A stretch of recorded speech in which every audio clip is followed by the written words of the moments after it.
Why were the ancients so interested in the motion of the stars? Why was cosmology sacred to the ancients?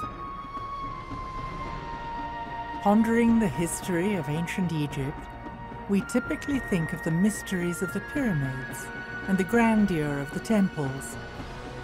But where did it all start? Do we know how long ago the ancients began tracking the stars? Could there be lost worlds buried beneath the sands?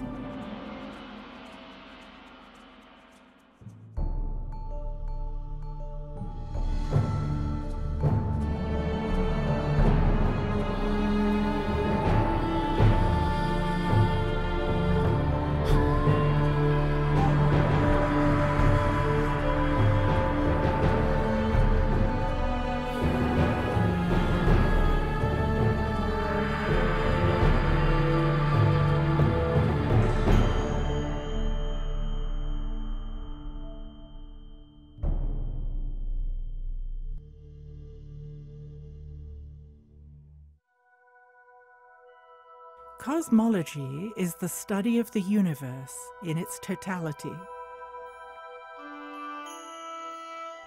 We think of cosmology as science, whereas the Egyptians considered it sacred. There's one thing we know about ancient Egypt for certainty, is that they observed the star Sirius. And we are sure when they speak of that star. Everything that comes out of the ancient world has to have a spiritual and metaphysical base. The ancients, and the ancient Egyptians in particular, but probably ancient civilizations more generally, saw themselves, humanity, us, as tied in with the bigger environment, the cosmos, the bigger picture. They built monuments and they aligned them.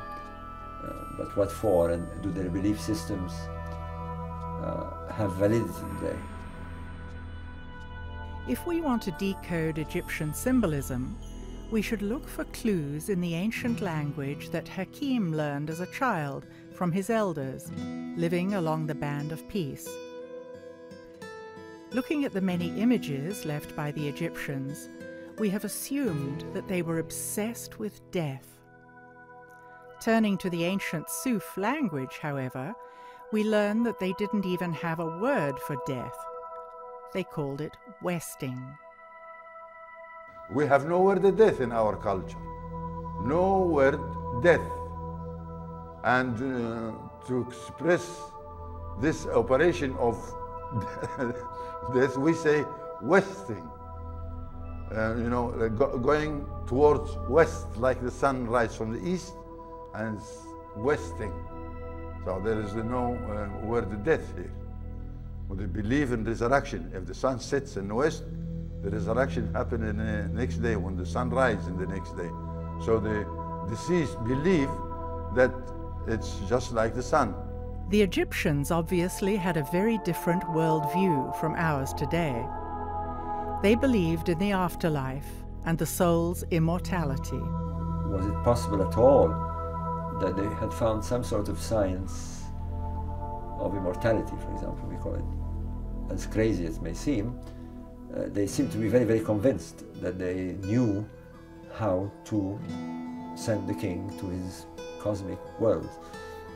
Those stellar gods, of whom the king believed that he himself would become one stellar god after his death, constructed monuments and performed rituals that mimic the events that they saw in the sky. It sounds against all the tenets of our scientific beliefs, but we have to see why they were so convinced. The ancient Egyptians perceived the land as a cosmic environment, that it followed the activities of the sky because they believed them to be running in parallel. And they had reasons to believe that. One of the main reasons was the cycles of the Nile. The Nile was the lifeblood of Egypt, and it performed the cycle, which followed the cycle of the sun and the stars. It's not surprising at all that they associated the reappearance of the stars with the rebirth of the Nile. Essentially, the star religion, if you like, boiled down to one important aspect, that it somehow could help the king become a spiritual being and return to the cosmic world in a specific place with Orion and so forth. How they thought they were going to do it is by looking very, very carefully at what happened to the stars. And the stars perform an annual cycle, but those of Sirius and Orion give us a curious cycle in that they disappear, or they appear to disappear. But if you watch a star over the course of the year, you'll find that there comes a time when it is very low in the west at time of sunset. So the sun sets, and as it gets dark, the star appears just for a few seconds over the west. If you come the next day, you will not see that star. And for 70 days or so, the star has gone.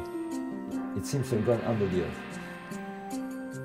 But after those 70 days, it appears by this time at dawn, rising just before the sun, which we call the heliacal rising, whereas the Egyptians call it the rebirth of the star.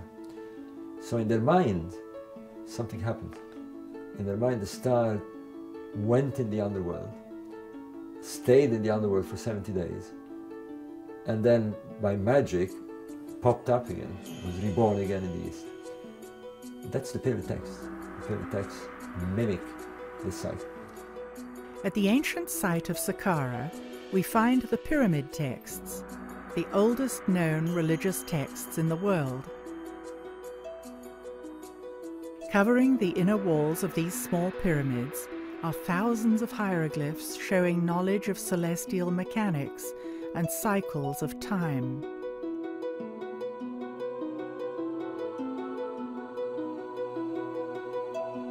Although we've come a long way in our understanding of hieroglyphs, it is possible that many layers of meaning in the symbols remain hidden. Until now.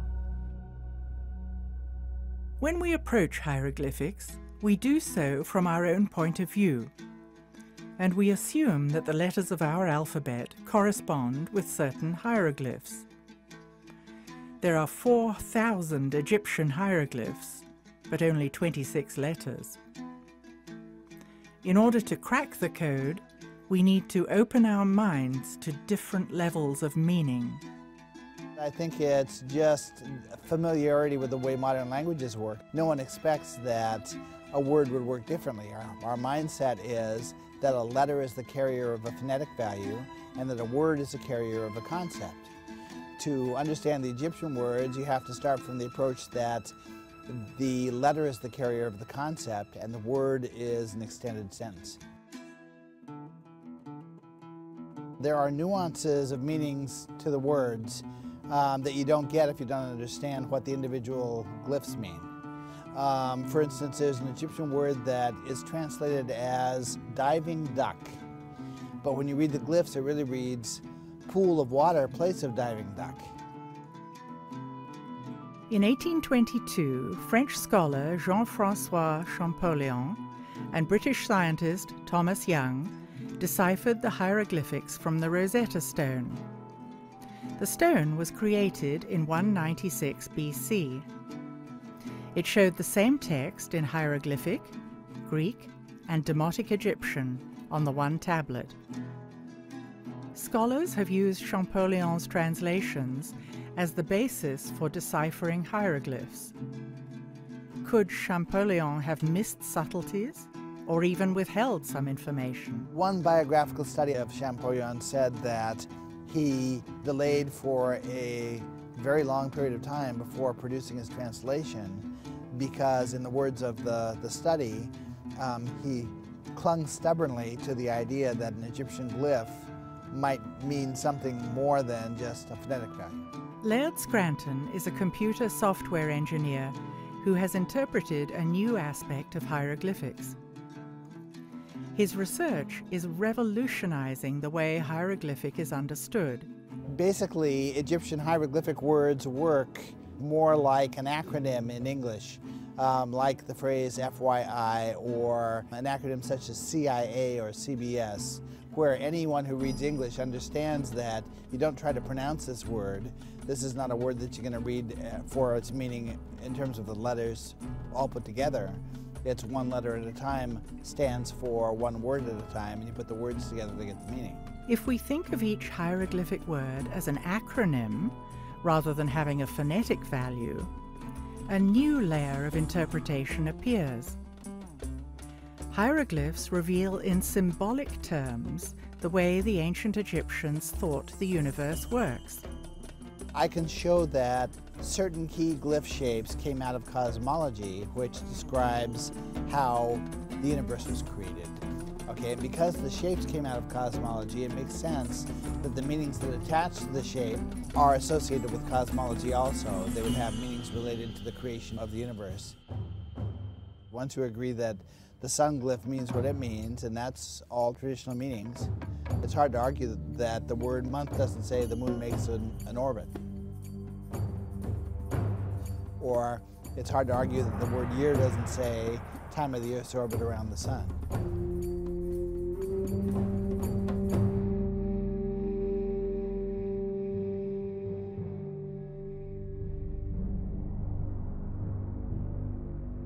The ancient Egyptians were almost obsessive keepers of records. And one thing that they observed most was the celestial objects. We'd expect them to pay attention and record. Now, how far back? That's a big question. Well, we now have some sites that go at least 6,000 to 7,000 years before. There's a megalithic site that has been found in the early 70s, but not understood until lately, that has astronomical alignments. And strangely, the astronomical alignments that it has are precisely the ones you find in the Pyramid Age. So Orion, Sirius, the summer solstices, they're all there. It's no more theory. We have evidence that they did it. For decades, author Robert Bauval has been studying the alignment of Egyptian monuments to key stars. Muhammad, look, we've come here, and what we're trying to do is get to the Nabtapline. Yeah. The most important thing is we get there. Yeah. He is now planning an expedition across the desert to a site called Nabta Playa, 100 kilometers west of the Nile and 30 kilometers north of the Sudanese border. It is the location of Egypt's oldest astronomical measuring device.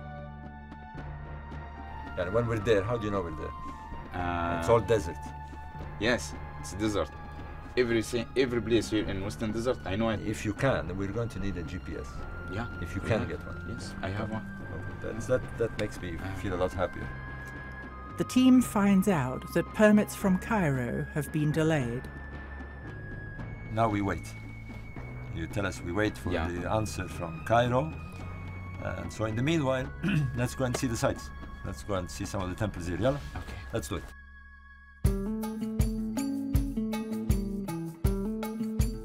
The key to decoding Egypt is in the alignments of the temples, which changed in different epochs to match the majestic drift of the procession of the stars. We're now here at the Karnak temple in Luxor. On this wall we can see the ritual of the stretching of the cord. On the right-hand side is the goddess Seshat. She's represented by a priestess. She's holding a rod and a mallet. And on the other side is the pharaoh. There's a cord looping between them, and what they're doing is that they're aligning the monument to the stars. We know from inscriptions at the Temple of Karnak that they aligned monuments with the circumpolar stars, principally the Big Dipper. They also align to the stars of Orion, very similarly to what we also have at Nabta. The Karnak temple, the very center of Egyptian religious activity, is aligned to the sunrise at the winter solstice. So as we look down the axis this way, on the winter solstice the sun will rise along the axis. And in the summer solstice, it will be aligned to the sunset of the sun. So as we have at the Napta Playa, in the circle of the calendrical circle where there is the summer solstice alignment, here we have another example of this similar alignment 3,000 years later. On the expedition into the open desert, Robert Bauval hopes to see for himself that these alignments exist in the remote region of Napta Playa. The team prepares by mapping a route they will access via GPS. Jeeps are equipped with supplies for the dangerous journey.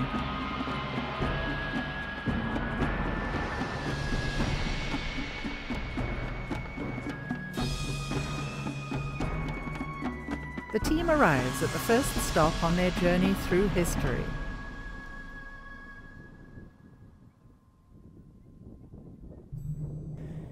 In the heart of the El Khaga oasis lies a Christian settlement dating back to the 3rd century AD. Original paint graces the ceiling of the chapel, telling the stories of Adam and Eve. What is important here is that at Napta, we have a settlement that is 6,000 BC, at least. And here we have a settlement, a Roman settlement, which is of the 1st, 2nd century. Surely the people here were aware of some sort of origins in the desert. They must have moved around here. We're only 300 kilometers away. And this is the big work that anthropologists have to get into, cultural anthropologists, people who understand how to look for clues within a lost culture. We're looking for a lost culture that could be the origins of our civilization. That's what we're talking about here.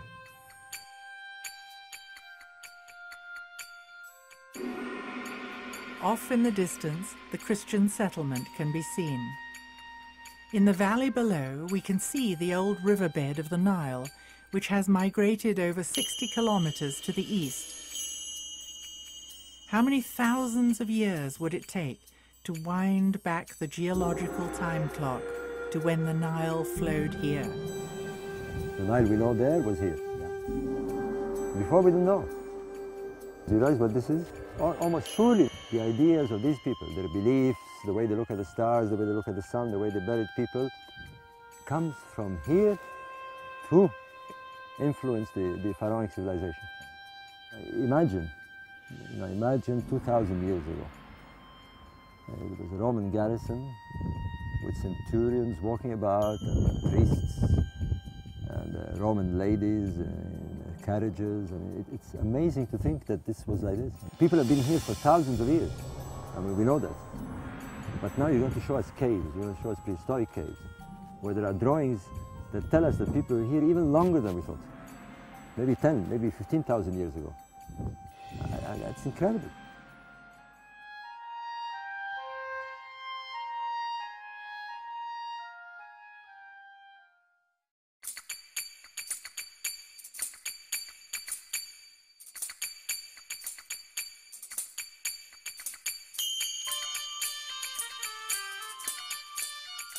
Now we're on a 30, 40 meter high dune, right in the middle of the path of the road. The old road, as you can see, I mean, it's quite amazing. The old road actually strikes a dune. This is a new dune. It's been formed, well, in the last 30 years or so. It shows you how the sand moves fast. The team tests the jeeps in the open desert by heading off to an ancient desert monastery.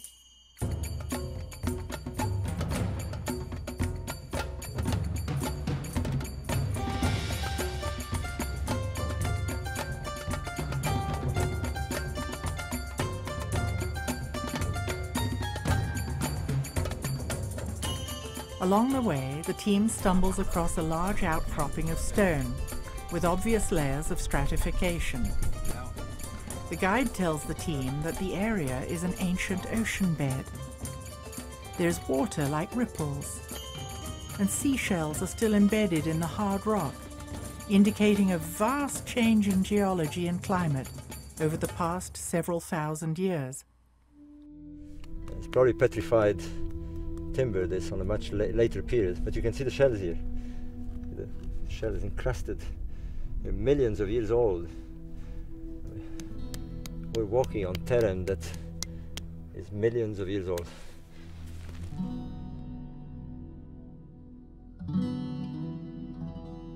The Western Desert today is rainless, but in the past it received as much as 500 millimeters of precipitation per year. There were permanent lakes, large springs, and seasonal streams. The most recent wet period was between 130,000 and 70,000 years ago. Then it was thornbrush, savanna. At that time, the area supported many large animals: gazelles, giraffes, buffalo, camels, and antelopes.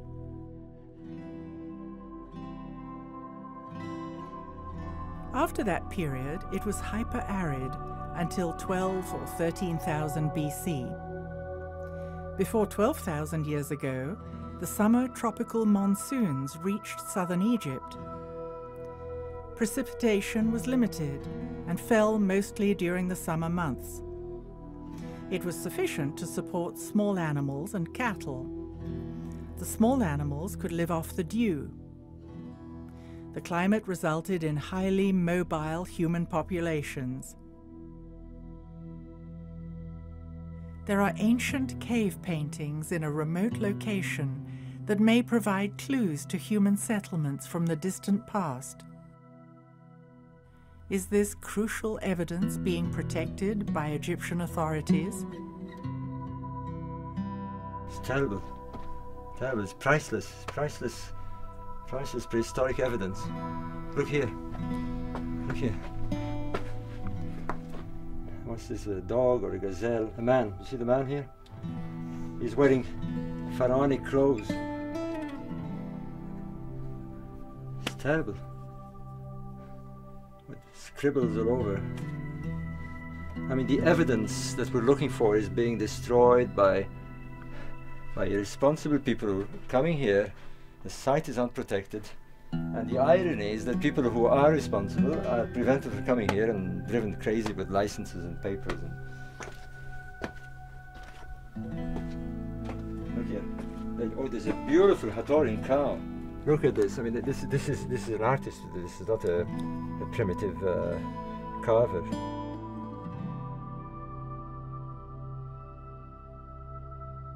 Pre-dynastic Egyptian belief systems originated with cattle cults linked to the Nile. A cow was seen as the mother of the sun. Cattle were deified and were considered earthly representatives of the gods. An enduring ideology with Hathor as the center figure. Images of bulls were shown with depictions of stars, and this dates to before pre-dynastic Egypt. Cattle pastoralists were in the Sahara several thousand years before pre-dynastic Egypt. Gilf Kabir, which means large plateau, is another large ceremonial center a further 600 kilometers west, near the borders of Libya, the Sudan, and Egypt. The Cave of the Swimmers, made famous by the movie The English Patient, is located here. Prehistoric rock art shows people and their cattle. Since Gilf Kabir is 600 kilometers away, it seems as though cattle cults were prevalent throughout North Africa in ancient times. Could this be another clue that the nomadic tribes were connected? Could they have influenced the ancient Egyptians? Arriving at the monastery, we can see it has never been accessible by road. Once occupied by Christians, it lies upon an ancient camel trail 40 days from its closest neighboring site.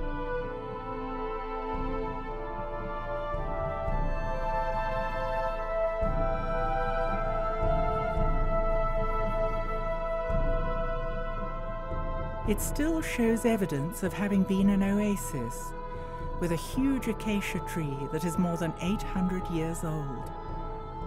The team has a picnic on a carpet of yellow acacia flowers.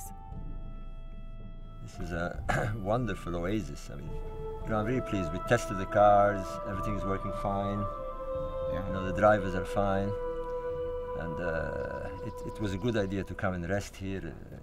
I needed the rest because after all these tents of waiting for the permits, everything is ready, the permits are ready. Everything. Yeah, but you must be to living now, this place, to go to the hotel and stay overnight. And we start tomorrow up early at 3 a.m. morning. I'm ready. Yes, I'm ready. I know you're ready, but you don't know. It's a hard way to arrive to Abu Simbel. Let's do it. Let's Yeah. do it. We wait a long time. Let's do it. Let's have a good night's sleep.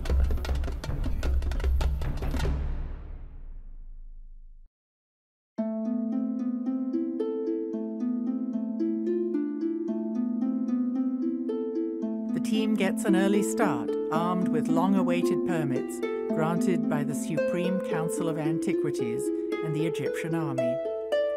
They will enter the dangerous region of the Western Desert to the south of El Khaga Oasis.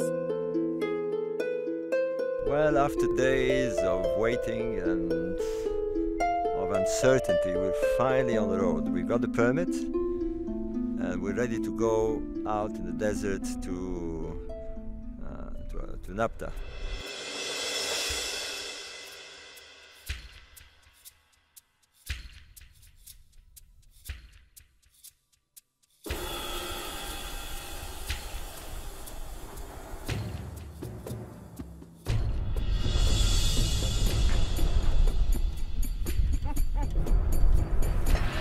معك بطاقة أنت المحك الثانية وليد؟ يعني مصاريف زيادة؟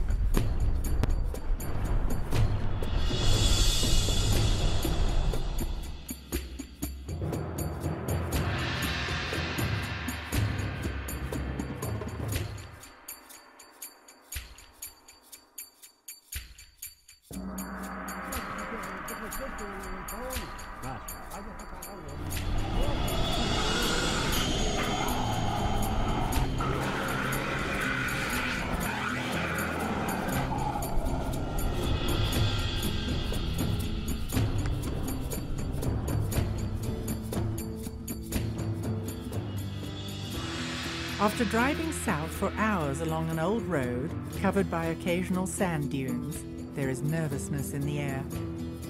The team will be traveling blind in the open desert for the last part of the journey, relying solely on GPS equipment to locate the ancient site of Nabta Playa. Yeah, about But this is very good. This is going to tell us. 3 kilometers. Right. I'm sure. Right.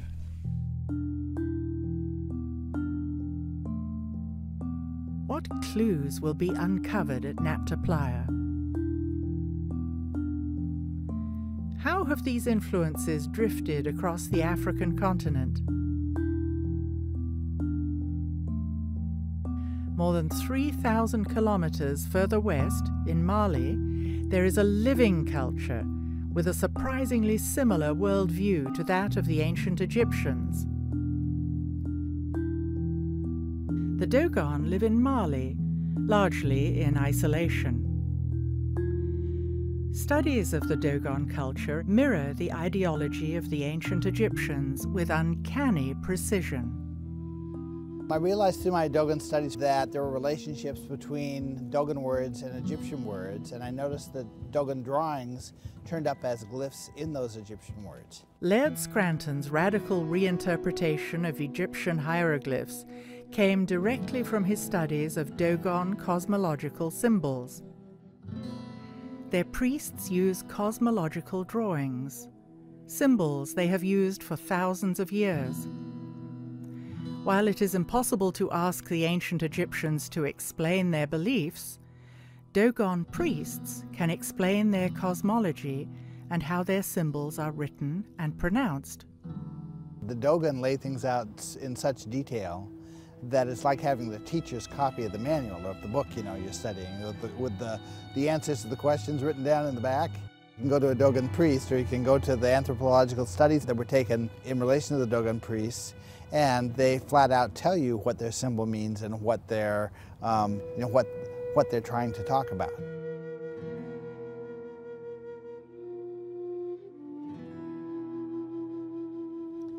The general pattern I could say is that Dogon cosmology tells us how a concept should be expressed, how the word should be pronounced, what multiple levels of meaning the word should be associated with, and what kind of a drawing it should be associated with. That predicts for us what we ought to find in Egypt. And so when I go to Egyptian studies, I look at the Egyptian hieroglyphic dictionary or go to a book about Egyptian cosmology, sure enough, I find the same word expressing the same meanings, written with the same drawing or the same drawn character, and I say I've got a match. How is it possible that the Dogon culture in present-day Mali is connected to the ancient Egyptians? What is the link? The Dogon seem to have come out of a class of priests who had very specialized knowledge and who, for one reason or another, were not happy with the way things were going in Egypt and deliberately left. I would say that sounds like it's true. I can't prove it's true, but it doesn't contradict anything I know. The fact that there's a match between the Dogon drawing and the Egyptian glyph in the context of the same word, pronounced the same way, with carrying the same meanings, is just another level of validation that I'm on the right track, that these words really do correspond to each other. Using this new interpretation of hieroglyphic, what can we learn about the ancient Egyptian view of sacred cosmology?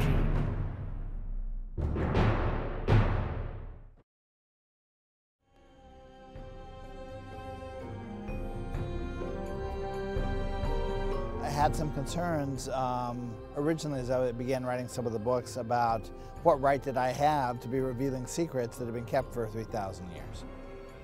But when I realized that the cosmology is about science, it's about the creation of matter and things like that, and I realized how close our science is right now to being caught up with what the cosmology, the ancient cosmology, seemed to know, I realized that if anybody's going to get any benefit out of it at all, that it has to come out now. You can't wait any longer. We're only about 50 years away from discovering all the things that I found in the Dogon and Egyptian cosmology. Is it possible the ancient Egyptian cosmology was more advanced than today's science? I'd say there is information in the ancient cosmology that would be a benefit to the string theorists and to the modern cosmologists if they'd pay attention to it. I think the Dogon and the Egyptians explain to us how it is that a mere act of perception can cause the wave-like behavior of matter to turn into particles, which the scientists don't know. When you ask Stephen Hawking how many fundamental particles there are, he says more than 200. If you ask a Dogon priest, he says 266. Science is on the verge of understanding things that ancient civilizations seemed to know long ago. How is this possible?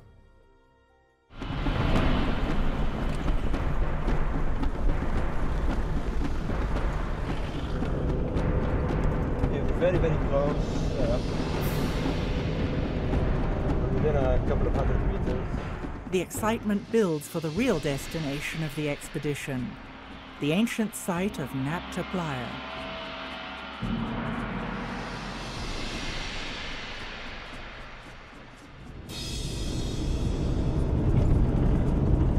Is that it? Yeah.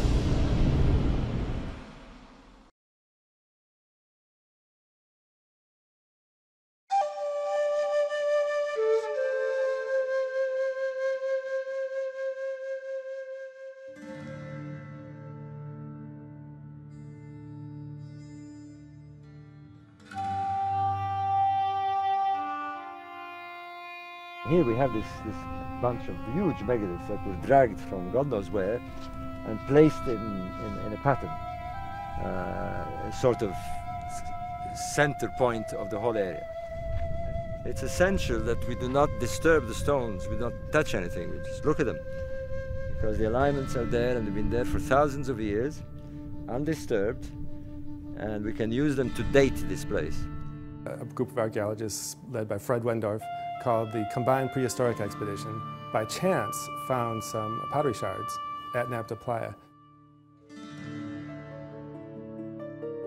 They thought that the megaliths were just outcrops of rock. And then they started to realize, well, these are setting on top of playa sediments, sediments that were built up during the Neolithic time.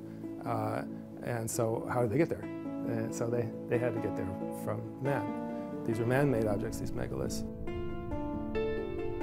One of the possible links to Egypt before the pharaohs is that Nabta Playa became climatically hyper-arid like it is today around 3800 BC. It has not been lived at or used since. It has been assumed by historians that Egypt borrowed its complex society from Mesopotamia. However, it is now generally recognized that a process of social complexity is not diffused from one location to another, but rather develops locally.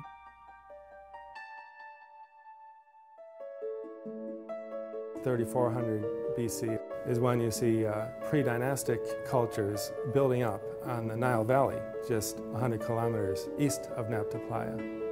If that's the case, then a lot of the great dynastic Egyptian stuff we're all familiar with had some aspect of origin in the Nabta Playa people's cultural development. Dr. Nicole Dueck is an Egyptologist who lectures at the British Museum and at the Metropolitan Museum in New York. By strange coincidence, she happened to be at Nabta Playa on the same day as our team. From what I understand from her, she also believes that this could be the source of Egyptian civilization. This is just amazing. I've wanted to come here since the first publications came out. What are the odds of meeting on the same day? None. Exactly. The coincidences for me are astonishing. I mean, last year, the same people, we went to Gilf Kebir and the Wenat. We spent 2 days roaming around Karkotal and looking at the graffiti and, all the bovids and the cattle and the people moving around with their animals. And it's the same dates as here. These people had what today we would call a calendar. They used the position of the sun to mark the specific days of the year, and the main stations of the year, of course, are the summer solstice, the winter solstice, and the 2 equinoxes. No doubt, they tracked the sun through the year, and therefore they had a calendar. This structure may not appear significant above ground. Looking beneath the surface reveals an enigma. These complex structures are the most enigmatic remaining aspects of Nabta Playa. When they excavated the central one, the largest one, underneath the surface, down in the playa sediments, the playa sediments are about 10 feet deep, they found this megalithic sculpture. Some people call it the cow stone. It has perhaps a vague resemblance to a cow, but it also seems maybe to have an astronomical meaning because it's in this astronomical complex. And then underneath the sculpted stone, on the bedrock, underneath all the sediments that were laid down earlier, they found another sculpture, sculpted out of the living bedrock, sort of like the Sphinx is sculpted out of the bedrock. The bedrock sculpture was carved and sediment filled it in over thousands of years. Then the cow stone was carved and placed there, and then sediment filled it in again. We are looking at 3 subsurface layers of sediment. This is a clue to the extreme age of Nabta Playa.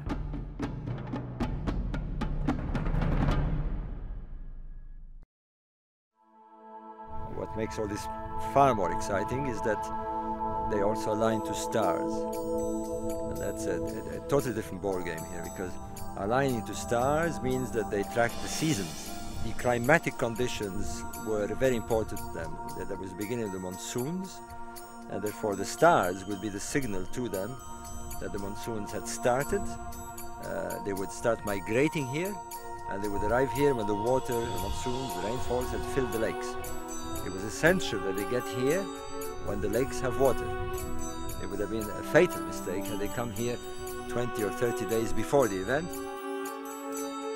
From the central complex radiates 3 series of lines, east, and a series of lines north. Right. According to Wendorf and the checkups by Brophy, we've got alignments to the rising of certain stars here and here. A double alignment of blocks, 250 meters long, points to the brightest stars in the belt of Orion. The second line points to the rising position of Sirius. Another long line of stones aligns to the brightest star of the Big Dipper, which later Egyptians represented as a cow thigh or leg. The stelae face the circumpolar region of the heavens, which the pyramid text describe as a place where the stars never die. They've got Orion's belt and Sirius. What's interesting is that they seem to be tracking them, not just a line in two, but they seem to be tracking them over the movement over a long period of time. So they knew the stars moved, and they knew that the sun moved the same every year on an annual cycle. Maybe the whole ceremonial complex has something to do with the age of Gemini and transition to the age of Taurus. The constellation of Taurus is represented by a bull. If we are talking about the transition to the age of Taurus, was the symbolism of cows in ancient Egypt connected to the nomadic cattle cults prevalent in the area? So astronomy is telling us that there's a link. Now we need the anthropologists and the Egyptologists to find that link. The problem is that most of these disciplines are so entrenched in their own little world that it's very difficult to move people one side or the other. And I mean, I don't know how it is in the United States, but in Britain, everyone is in his own little world, and people who deal with text won't talk to people who deal with sites in the same discipline.